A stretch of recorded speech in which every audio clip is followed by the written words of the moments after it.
बिस्मिल्लाहिर्रहमानिर्रहीम। अस्सलाम वालेकुम। मेरा नाम फ़हीम है। उम्मीद करता हूँ कि आप लोग ठीक होंगे। फ्रेंड्स, आज हम बात करेंगे थर्ड शेड्यूल के जो गुड्स हैं या जो आइटम्स हैं, उसको जब हम सेल करते हैं तो उसका रिटर्न हम फाइल करते हैं। और आज हम उसके परचेजेस भी लेंगे और उसके जो सेल्स हैं वो भी लेंगे। ठीक है। तो सबसे पहले हमने करना क्या है, हमने एक वर्क उस पर काम करना है एक्सेल शीट पे। ठीक है। तो सबसे पहले हमने ओपन करना है हमारा रिटर्न जो है, जो फरवरी 2022 का ओपन हो गया है, तो हमने उस पर वर्किंग करनी है। ठीक है। तो सबसे पहले ये देखिए मेरे पास ओपन है, तो इसको मैं ओपन करता हूँ। ठीक है। तो इसको ओपन करने के बाद हम देखते हैं कि इसमें ये देखिए इसमें हमारे पास जो है ये डेटा आ रहा है, ये हमने कैलकुलेट किया हुआ है। ठीक है। यहाँ पे एनेक्सर ए में हमारे पास सारा उसका डेटा आ रहा है, यानी तकरीबन ये दिसंबर की भी है और जनवरी की पता नहीं उसमें नहीं आ रहे, लेकिन ये सारे उसमें जो है हमारे पास आ रहे हैं। ठीक है। अगर हम इसको देखें तो इसमें तकरीबन सारे आएंगे जो हमारी इनपुट है। ठीक है। तो हमने क्या करना है, इसको हमने सेव किया है। सेव करने के बाद हम वापस जाते हैं और वापस जाने के बाद हम इनवॉइस मैनेजमेंट में जाएंगे। इनवॉइस मैनेजमेंट हम इसके अगेंस्ट सेल्स डालेंगे। अच्छा फ्रेंड्स, सेल्स डालने से पहले मैं आपको एक बात बताता चलूँ कि हमने इसको जब एडिट किया है तो हमने इसकी क्वांटिटी, टोटल ग्रॉस वैल्यू, जो इसकी रिटेल वैल्यू है, ये सारा डेटा हमने लेना है। तो ये डेटा लेने के लिए हमने क्या करना है, एनेक्सर ए पे क्लिक करना है। ये ऑलरेडी हमारे पास इंपोर्ट हो चुका है ये डेटा, मतलब ये जो है लिंक हो चुका है। तो हमने क्या करना है, इसकी समरी पे क्लिक करेंगे। तो समरी में अगर हम देखें तो ये देखिए ये टोटल क्वांटिटी हमें बता रहे हैं, टोटल वैल्यू है, सेल टैक्स है या एफएडी जो है, और रिटेल प्राइस जो है या रिटेल वैल्यू जो है, ये हमारे पास आ रही है। इसको मैंने कॉपी किया है एक एक्सेल शीट में। ये एक्सेल शीट है हमारे पास। ठीक है। तो मैंने क्या किया है, यहाँ से ये एक एक करके कॉपी की है, मतलब इसकी जो टोटल क्वांटिटी है, वैल्यू ऑफ परचेज है, सेल टैक्स है और फिक्स्ड रिटेल वैल्यू है। तो इसमें मैंने फार्मूला इस तरह लगाया कि ये जो हमारे पास जो हमारे कस्टमर्स है या क्लाइंट्स हैं, तो उसके मैंने सीन है इसीलिए। ठीक है। और ये मैंने इसके अगेंस्ट जो है डिवाइड किया कि ये जो टोटल क्वांटिटी है, इसको कितना मिलना, इसको हमने कितने हमने सेल किए, इसको हमने कितना सेल किया। हमारे पास मतलब 1049 या 1050 है, तो क्वांटिटी है, तो वो हमने क्या किया कि 150 के हिसाब से हमने सबको इक्वल किया। आप अपने हिसाब से जितना डाले वो कर सकते हैं। इस हिसाब से हमने क्या किया कि ये जो टोटल जो इसकी वैल्यू परचेज है, इसको हमने क्या किया, मतलब इसको डिवाइड किया है इन जो हमारे पास क्लाइंट्स हैं या जो हमारे कस्टमर्स हैं या रिटेलर समझे जिसको हमने किए, इन सबको हमने डिवाइड किया है।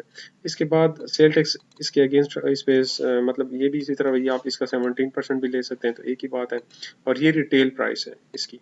ठीक है। ये टोटल रिटेल प्राइस है, तो हम एक एक करके इसमें इसकी एंट्री करेंगे, फिर हम देखते हैं। अच्छा फ्रेंड्स, एक बात बताते चलूँ कि ये जो है मैंने, यानी ये तो मैंने as it is value of purchase है उसी पे मैं ही मतलब सेल कर रहा हूँ, इसमें प्रॉफिट मैं नहीं रख रहा। तो आप अपना प्रॉफिट भी रख सकते हैं, यानी फॉर एग्जांपल 1 करोड़ 14 लाख की है, तो आप फॉर एग्जांपल अगर आप जो है इसमें 50 लाख की वो भी कर लें, इसमें एडिशन कर ले जो आपकी सेल्स हैं उसके अगेंस्ट, यानी ये 50 लाख है, तो ये देखिए ये आगे हमारे पास 1 करोड़ 64 लाख। 1 करोड़ 14 था, तो इसमें 50 लाख ऐड करते 1 करोड़ 14 लाख आ गया हमारे पास जो टोटल सेल्स हैं। यानी इसमें आप अपना प्रॉफिट मार्जिन रख सकते हैं, जिस हिसाब से आप रखेंगे तो आपकी जो सेल्स वैल्यू है तो वो इस हिसाब से डिवाइड होंगी। ठीक है। और इस हिसाब से फिर इस पर टैक्स भी डिवाइड होगा, और इस पे जो है ये भी मतलब जो फिक्स रिटेल प्राइस है वो तो वही एज इट इज़ होगा, जो रिटेल प्राइस ही है, मतलब जो हमारा उस पर प्रिंटेड प्राइस जिसे हम कहते हैं वही होगा। तो हमने क्या करना है, हम इसको वापस करते हैं, और मैंने इस हिसाब से करना है क्योंकि ये हर बंदे का अपना, उसकी अपनी मर्जी है कि वो किस हिसाब से सेल करना चाहता है। तो अब हम आते हैं यहाँ पे और हम इसको जो है जो सेल्स लेजर है उसमें हम इसकी एंट्री करते हैं एक एक करके। ठीक है। फिर हम इसको कैलकुलेट करेंगे और इसको हम एडजस्टमेंट इसकी करेंगे। तो हम आते हैं एड इनवॉइस में। एड इनवॉइस में हम सेल पे करते हैं सेल। अब इसमें हम क्या करते हैं, इसका CNIC डालते हैं। CNIC हमारे पास आ गई है, हम इसको कॉपी किए और यहाँ पे पेस्ट किए। फिर हम इसका नाम इसका जो है ज़ूम करते हैं तो नाम ABC मैंने डाल दिया क्योंकि इसका नाम का पता नहीं था, लेकिन CNIC उसे ले जिसको हम सेल करते हैं।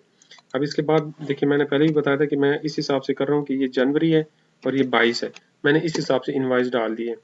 तो इनवाइस डेट जो है किस तारीख को हमने जो है सेल की है, तो मैं एक ही डेट उसमें डाल रहा हूँ। मतलब आप मंथ के एंड पे भी कर सकते हैं, वो भी कर सकते हैं, वो आपकी मर्जी है। KPK से जो हमें सप्लाई हुई है और हमने उसी में ही सप्लाई की है। इसके अलावा ये थर्ड शेड्यूल में फॉल कर रहा है, ठीक है, थर्ड शेड्यूल आइटम है।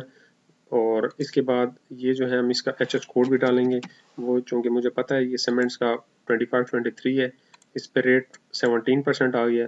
इसके बाद ये देखें हम MT कर लेते हैं, बैग्स हैं, बैग्स भी कर सकते हैं। मतलब आप जिस हिसाब आपका जो उससे रिलेटेड है आप वही कर सकते हैं, ठीक है, यानी जो उसका यूनिट है। तो फॉर एग्जांपल मैं MT कर लेता हूँ, MT के बाद कितनी यूनिट्स है, अब यूनिट्स हम यहाँ से उठाएंगे। हमारे पास है 150, तो 150 को मैं कॉपी कर लेता हूँ, यहाँ पे पेस्ट करता हूँ। ये फ्रेंड्स सबसे इजी तरीका है। अगर आप ये फार्मूला आपको पता चल जाए, बल्कि आप खुद ही बना सकते हैं, इसमें कुछ भी नहीं। मतलब आपकी जो टोटल क्वांटिटी इसको आप 7 पे डिवाइड कर दें, हर एक को अपना अपना हिस्सा मिल जाएगा। इसके बाद जो है वैल्यू परचेज है या वैल्यू ऑफ सेल जो है, ये हमारे पास सेल्स वैल्यू है, तो ये भी आप डिवाइड करें। इसके जो टैक्स है वो भी कर दें, इस तरह ये भी कर दें, तो बस ये सबके पास अपना जो है इसका पार्ट आ जाएगा जिसको जितना हमने सेल किया है।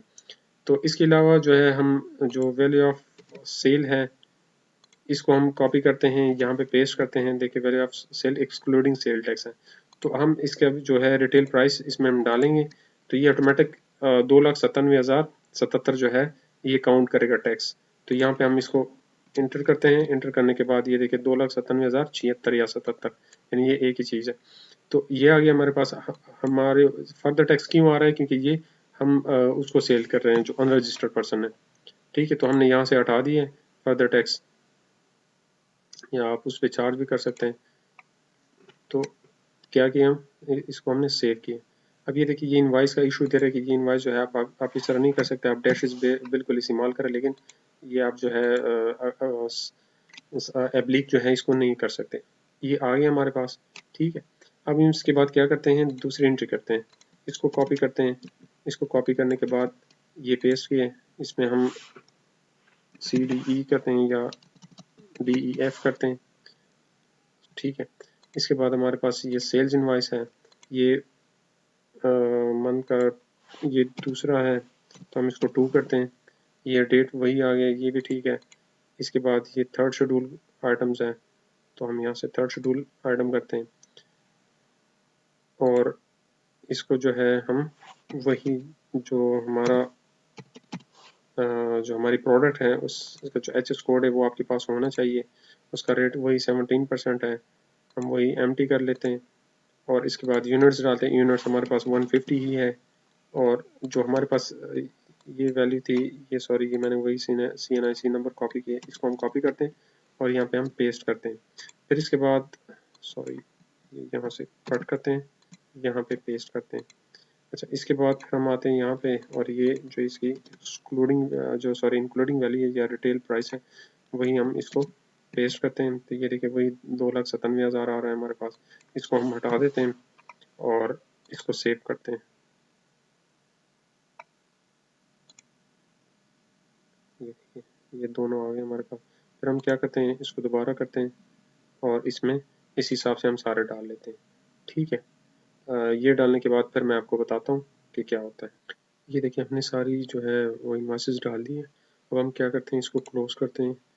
क्लोज करने के बाद जाते हैं एनेक्सर सी में, और एनेक्सर सी में जो हमारे जितनी भी सेल्स हैं उसी को ही हम क्लेम करते हैं, ठीक है। उनको उसको मतलब हम इंपोर्ट करते हैं। तो ये देखें ये हमारे पास आ गई। तो हम क्या करते हैं, इसको सबमिट करते हैं। सबमिट हो गए, ठीक है। अब हम वापस आते हैं डेटा में, और डेटा में हम क्या करते हैं, इसको कैलकुलेट करते हैं, ठीक है।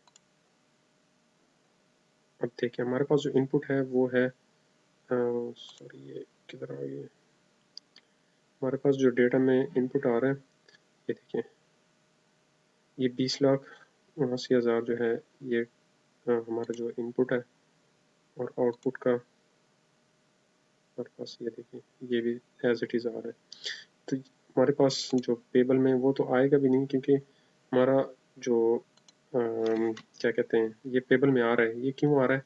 क्योंकि हमने वहाँ पे 8B से जो ये सेक्शन वो है ना एक्सक्लूडेड है इसमें, तो हम इसको सेलेक्ट करेंगे तो हमारे पास वो पेबल नहीं आएगा। अब हम क्या करते हैं, एज ए डिस्ट्रीब्यूटर काम कर रहे हैं, तो मैं इसमें सेलेक्ट करता हूँ डिस्ट्रीब्यूटर। ये देखें, ये भी है ऑल टेक्स्ट सप्लाईज, यहाँ पे भी कर सकते हैं। चूँकि मैं डिस्ट्रीब्यूटर का कर रहा हूँ तो मैं इसमें डिस्ट्रीब्यूटर का ही सेलेक्ट करूँगा। बल्कि ये मेरे ख्याल में पहले डिस्ट्रीब्यूटर था, और ये देखिए ये आ गया हमारे पास। तो मैं इसको क्या करता हूँ, ऐड करता हूँ। ऐड करने के बाद अब मैं वापस आता हूँ और ये देखिए आ रहा है। तो इसको जब मैं कैलकुलेट करूँगा तो ये ज़ीरो आ जाएगा, क्योंकि ऑलरेडी मैंने उसमें टैक्स दिया है। अब ये देखिए, ये देखिए 1 रुपये का फ़र्क आ रहा है। 1 रुपये का क्यों आ रहा है? क्योंकि हमारा जो सेल्स और परचेजेज हैं उसमें डिफरेंस आता है। ये देखिए ये 539 है और ये 537 आ रहा है। तो हमने क्या करना है, ये थोड़ा हमने इसका ज़्यादा करना है, 537, ये 539, इस पर जो हमारे सेल्स पर वो आ रहा है, टैक्स आ रहा है। तो हम वापस जाते हैं और वापस जाने के बाद हम क्या करते हैं, इसको एडिट करते हैं। किसी और को भी एक को एडिट करें, इसको अनसब करें। अनसब करने के बाद वापस इसको डीलिंक भी करें। डीलिंग के बाद आप वापस चले जाएं और यहाँ पे इनवाइस सेल्स लेजर में आपने क्या करना है, इसको किसी एक को जो है एडिट करें। ये जो है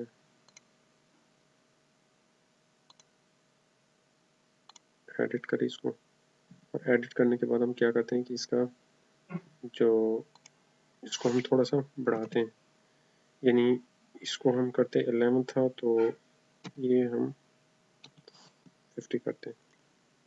ठीक है, ठीक है। करने के बाद इसको हम सेव करते हैं। ये हो गया सेव, इसको हम क्लोज करते हैं।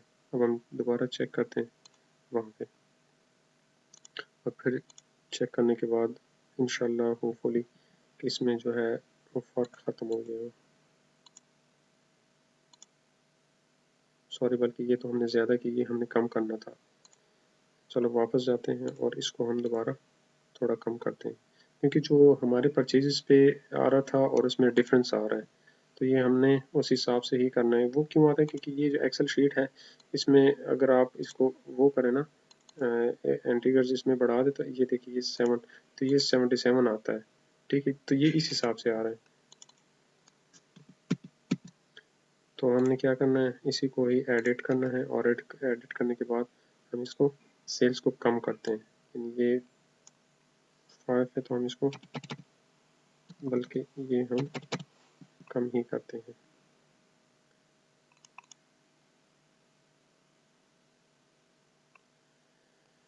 ठीक है, ये आ गया हमारे पास। इसको हमने सेव किया। सेव करने के बाद हम वापस जाते हैं। वापस में हम फिर दोबारा चेक करते हैं। इसको हम NXSC में जितनी भी हमारी इनवाइसेस है उसको लोड करते हैं। लोड करने के बाद इसको हम क्लेम करेंगे। ठीक है, लोड आ गई। इसको हम क्या करते हैं, सबमिट करते हैं और फिर वापस जाते हैं डेटा में। डेटा में हम फिर देखते हैं कि इसमें अब कोई फ़र्क आया कि नहीं। ये देखें, इसको हम कैलकुलेट करेंगे तो ये आ जाएगा हमारे पास, ये 452 है और इसका हमारा कितना आ रहा है, 537। यानी अब इंशाल्लाह उसमें कोई फ़र्क नहीं आएगा। ये देखें क्या गया, क्योंकि इसका मतलब ये कि इनपुट पे हमने ज़्यादा दिए और आउटपुट पे हमने कम कर दिए। ठीक है, तो इस वजह से। अच्छा, NXRF में आना। NXRF में हमने क्या किया, जो हमारे पास जितना भी स्टॉक पड़ा था उसी को ही हमने सोल्ड आउट किया इन दिस मंथ। ठीक है, तो आपने इस तरह करना है। फिर इसके बाद जितना टैक्स है आपने उतना टैक्स भी दिया इस पर, तो इसको कैलकुलेट करेंगे। इसको आपने ज़ीरो करना है, क्योंकि जो स्टॉक था हमारे पास उस स्टॉक को हमने ही कंज्यूम कर दिए। ये देखिए ये 0 0 आ रहा है हमारे पास। अभी हमारा जो है बिल्कुल रेडी हो गया है। रेडी करने के बाद हमने क्या करना है, इसको सबमिट करना है। ठीक है, इसका वेरिफिकेशन कोड डालना है और फिर सबमिट करना है। ये देखिए हम सबमिट करते हैं। ये वेरिफिकेशन कोड मांगेगा, calculation must be executed before, बल्कि इसका कोड भी हम डाल लेते हैं ताकि ये बाद में मसला ना दे। अच्छा, हर बार आपने जब भी वो करना है इसको इसको कैलकुलेट लाजमी किया करें। कोई भी काम करना हो तो आप इसको मसला वो कैलकुलेट किया करें। इंशाल्लाह इसके बाद फिर सबमिट हो जाएगा। अब इसके बाद मैं आपको सिखाऊंगा कि इसका चालान कैसे बनाते हैं और किस हिसाब से बनाते हैं। ठीक है, बल्कि उसमें इंशाल्लाह नेक्स्ट वीडियो बनाऊंगा तो वो आप लोग के साथ शेयर करूंगा। ये देखिए ये सबमिट हो गया, ये आपका बस हो गया सबमिट।